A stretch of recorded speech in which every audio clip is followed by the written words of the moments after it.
ओम शांति। 18 फरवरी 2022 बाबा के आज के महावाक्य हैं। बाबा समझाते, मीठे आज्ञाकारी बच्चे, तुम्हें सदा अतीन्द्रिय सुख में रहना है, कभी भी रोना नहीं है, क्योंकि तुम्हें अभी ऊंचे से ऊंचा बाप मिला है। प्रश्न है, अतीन्द्रिय सुख तुम गोप गोपियों का गाया हुआ है, देवताओं का नहीं। क्यों? बाबा समझाते, क्योंकि तुम अभी ईश्वर की संतान बने हो, तुम मनुष्य को देवता बनाने वाले हो। जब देवता बन जाएंगे तब फिर उतरना शुरू करेंगे, डिग्री कम होती जाएगी, इसलिए उनके सुख का गायन नहीं है।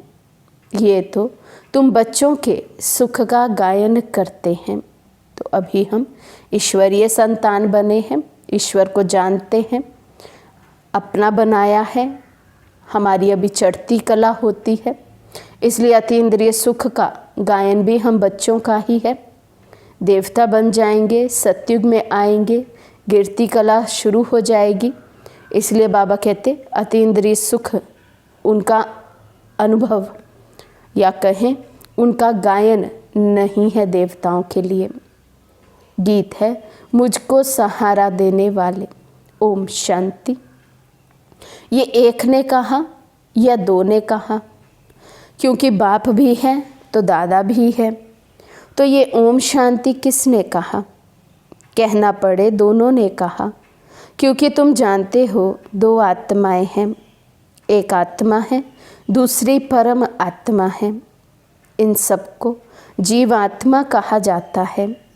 तुम आत्माएं भी यहाँ पाठ बजाने आए हो, दूसरे धर्मों की बात ही नहीं। बाबा भारत में ही आते हैं, भारत ही बर्थ प्लेस है। शिव जयंती भी मनाते हैं, परंतु वे कब और कैसे आते हैं ये किसी को भी पता नहीं है। शिव तो निराकार को कहा जाता है, उनकी पूजा भी होती है, शिव जयंती भी मनाते हैं। जो पास्ट हो गया है वे मनाते हैं, परंतु जानते नहीं कि वे कब आए, क्या करके गए। अब तुम बच्चों को तो सब कुछ पता है, तुम कोई से भी पूछ सकते हो कि ये किसकी रात्रि मनाते हो। मंदिर में जाकर पूछो ये कौन है, इनका राज्य कब था, तो बाबा कहते लक्ष्मी नारायण के मंदिर में जाकर पूछो लक्ष्मी नारायण का राज्य कब था। परमपिता परमात्मा के साथ तुम्हारा क्या संबंध है, उनके साथ किसका संबंध है? ज़रूर कहेंगे सबका संबंध है, वे सबका परम पिता है, तो ज़रूर पिता से सबको सुख का वर्षा मिलता होगा। इस समय दुख की दुनिया है, भल नई इन्वेंशन निकालते हैं, परंतु दिन प्रतिदिन दुख की कलाएं तो बढ़ती ही जाती हैं, क्योंकि अब उतरती कला है। तो बाबा कहते भल साइंस बहुत तरक्की करती हुई नज़र आती है दुनिया में, बहुत से साधन निकलते जा रहे हैं, लेकिन उतनी ही दुख की कलाएं बढ़ती जा रही हैं, क्योंकि आत्माएं उतरती कला में हैं। कितनी आफतें आती रहती हैं, मनुष्यों को दुख देखना ही है। जब अति दुख होता है तो त्राही त्राही करने लगते हैं, तभी बाप आते हैं। इस समय सब मनुष्य मात्र पतित हैं, इसलिए इनको विशेष वर्ल्ड कहते हैं। वहाँ सतयुग में दुख होता ही नहीं। तुम बच्चे समझते हो कि ये ड्रामा बना हुआ है। इस समय सभी रावण अर्थात 5 भूतों के वश है, यही दुश्मन है। दुख की भी कलाएं होती है ना। अभी तो बहुत तमो प्रधान हो गए हैं, क्योंकि विष से तो सब पैदा होते हैं। दुनिया को तो मालूम नहीं कि वहाँ विष होता ही नहीं है। कहते हैं वहाँ बच्चे तब कैसे पैदा होंगे। बोलो तुम पहले बाप को जानो, उनसे वर्षा लो, बाकी वहाँ की जो रस्म रिवाज होगी वे चलेगी। तुम क्यों ये संशय उठाते हो? कोई ने प्रश्न पूछा कि शिव बाबा जब यहाँ है तो फिर वहाँ मूल वतन में आत्माएं होंगी? बाबा कहते ज़रूर होंगी।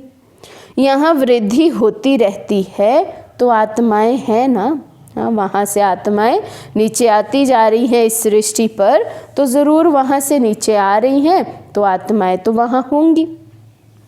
इसलिए बाबा कहते ज़रूर वहाँ पर आत्माएं हैं। परंतु पहली पहली मूल बात है बाप और वर्षे को याद करना है। इन बातों से तुम्हारा क्या मतलब? तो बाबा कहते ये भी सब क्या है? वेस्ट थॉट्स हैं, व्यर्थ की बातें हैं। वो तो ड्रामा अनुसार जैसे जिसका जब पाठ है तब उस आत्मा को नीचे आना ही है। तो इसलिए बाबा कहते अभी केवल बाबा को और वर्षे को याद करने की मेहनत करनी है। तुम्हारे जब ज्ञान चक्षु खुल जाएंगे फिर कोई भी प्रश्न पूछने का रहेगा ही नहीं। बाप कहते हैं मुझे याद करो और वर्षे को याद करो। सिर्फ मुक्ति पाना चाहते हो तो मन मना भव, राजाई चाहते हो तो मध्याजी भव। सिर्फ मुक्ति पाना चाहते हैं तो सिर्फ शिव बाबा को याद करो। राजाई में जाना चाहते हैं, राजाई पाना चाहते हैं तो सृष्टि चक्र को भी याद करो। तुम बच्चे जानते हो कि हमको पढ़ाने वाला कौन है। इस चैतन्य डिब्बी में चैतन्य हीरा बैठा है। वे सत बाबा भी है। परमात्मा ही शरीर से बोलते हैं। कोई मरता है तो उनकी आत्मा को बुलाया जाता है। उस समय ये ख्याल रहता है कि हमारे बाबा की आत्मा आई है। जैसे कि दो आत्माएं हो गई, वे आत्मा आकर वासना लेती है। यूँ तो है सब ड्रामा, परंतु फिर भी भावना का भाड़ा मिल जाता है।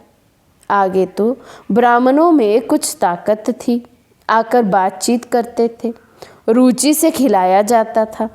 ये ज्ञान तो नहीं है कि वे आत्मा है। आत्मा तो वासना लेती है। बाबा तो वासना भी नहीं लेते क्योंकि वे तो अभोगता हैं। आत्मा तो भोगती है। बाबा कहते हैं मैं अभोगता हूँ। आत्मा तो वासना की मुरीद होती है। मैं तो मुरीद नहीं हूँ। मेरे साथ योग लगाने से तुम्हारे विक्रम दग्ध होते हैं। समझाना है शिव जयंती मनाते हैं। शिव तो निराकार है, जैसे आत्मा की भी जयंती होती है। आत्मा शरीर में आकर प्रवेश करती है। शिव ही पतित पावन है, जिसका ही आह्वान करते हैं कि आकर इस रावण के दुखों से लिबरेट करो। इस समय 5 विकार सर्वव्यापी हैं। आधा आधा है ना। जब रावण राज्य शुरू होता है तब और धर्म आते हैं। सबको अपना अपना पार्ट बजाने आना है। मैं आता ही यहाँ हूँ। अब तुम बच्चे जानते हो इस चैतन्य डिब्बी में कौड़ी से हीरा बनाने वाला बाप बैठा है। वही सत चित आनंद स्वरूप है, ज्ञान का सागर है। तुम अभी जानते हो बाप याद दिलाते हैं तो याद करते हैं, फिर भूल जाते हैं, क्योंकि ये पोप आदि जो हैं उनको तो चैतन्य शरीर है, नामी ग्रामी है। उनकी कितनी महिमा होती है। यहाँ तो ये डिब्बी में छिपा हुआ हीरा है। कोई जानते ही नहीं कि वे एक ही बार आते हैं। बच्चे तो जानते हैं कि बाबा इनमें बैठा है। ये हमारा सत बाबा सत टीचर भी है। ये पाठशाला है ना। तुम्हारे में भी कोई भूल जाते हैं। चलन से सब कुछ पता लग जाता है। कोई बच्चे तो थोड़ी परीक्षा लेने से फाह हो जाते हैं। नहीं तो बच्चों को कहना है जो खिलाओगे, जो चाहे मारो चाहे प्यार करो। सपूत बच्चे तो आज्ञाकारी होते हैं। बाबा कहते थोड़ा सा भी कोई बाबा किसी बच्चे को सावधानी देंगे तो झट से फाह हो जाएगा, दिल शिकस्त हो जाएगा और बाबा को छोड़कर ही चले जाते हैं।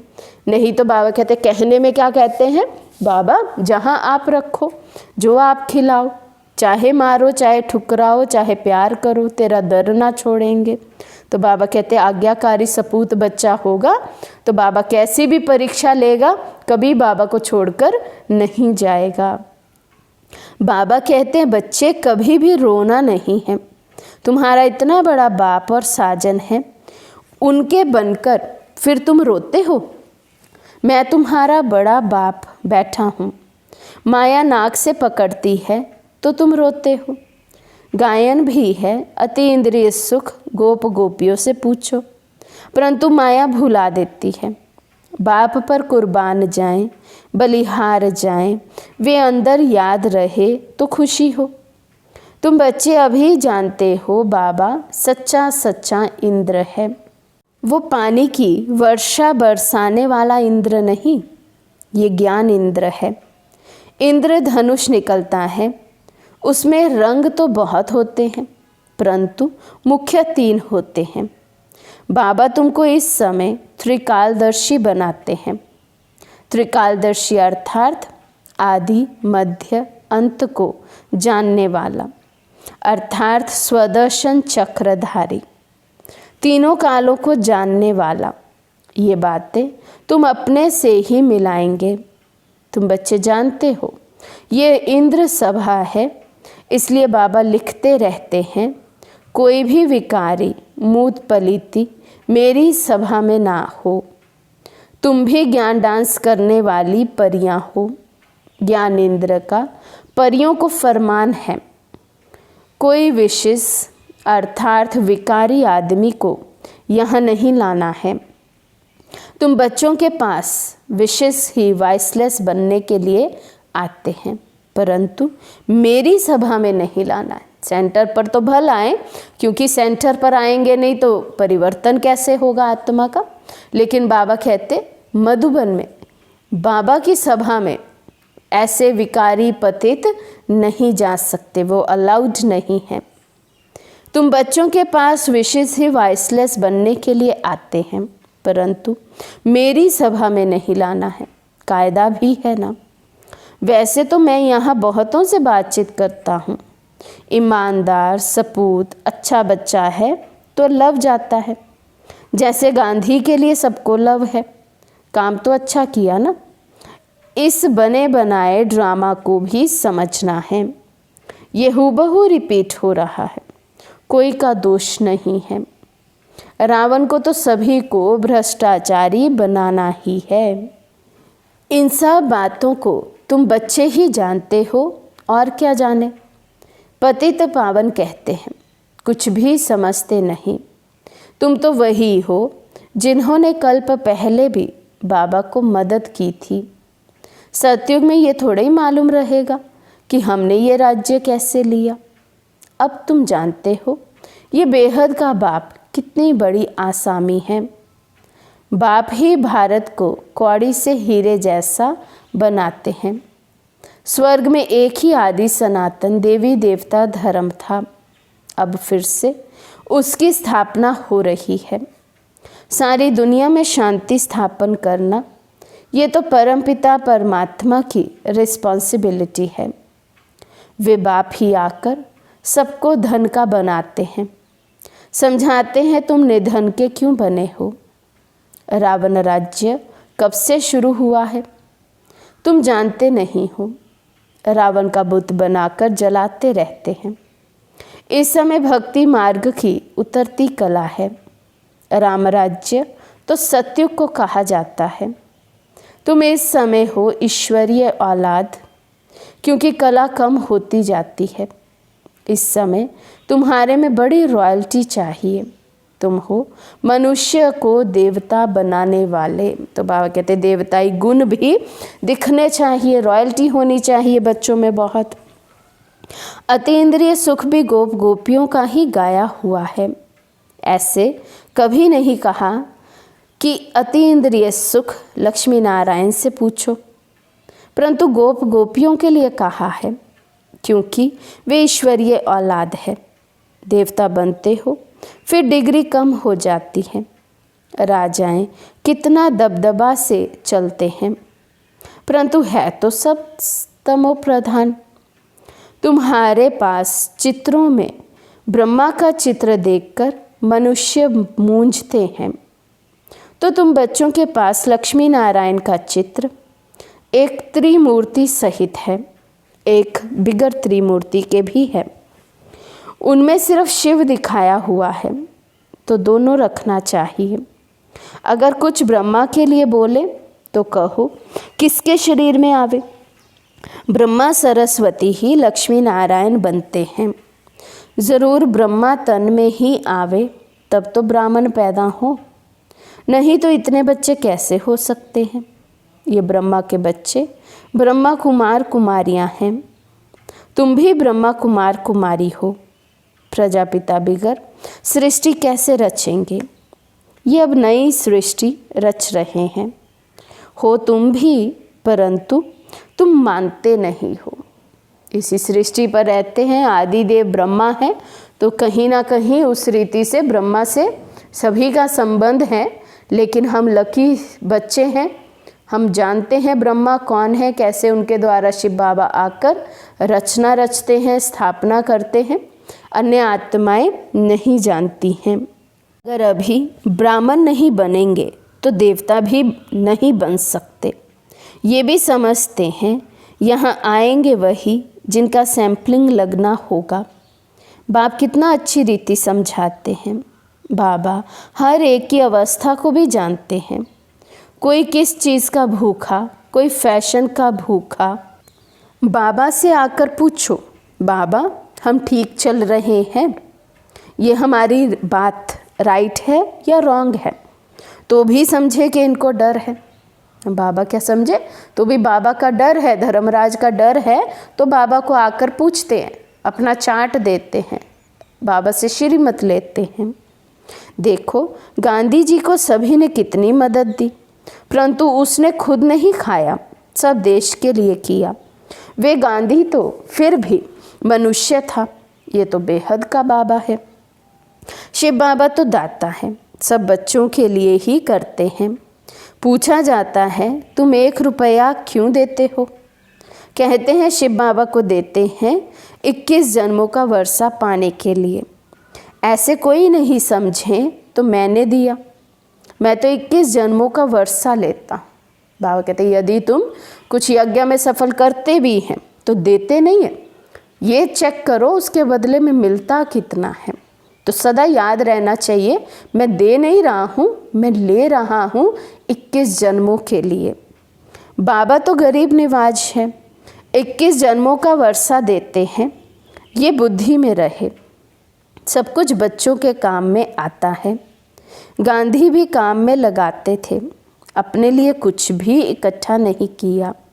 अपने पास भी जो कुछ था वे दे दिया। देने वाला कभी खुद इकट्ठा नहीं करता है। सन्यासी छोड़कर चले जाते हैं, फिर आकर इकट्ठा करते हैं। उन्हों के पास तो बहुत पैसे हैं, कितने फ्लैट्स हैं। वास्तव में सन्यासियों को 1 पैसा भी हाथ में नहीं होना चाहिए, लॉ ऐसा है। वे कभी दानी नहीं हो सकते।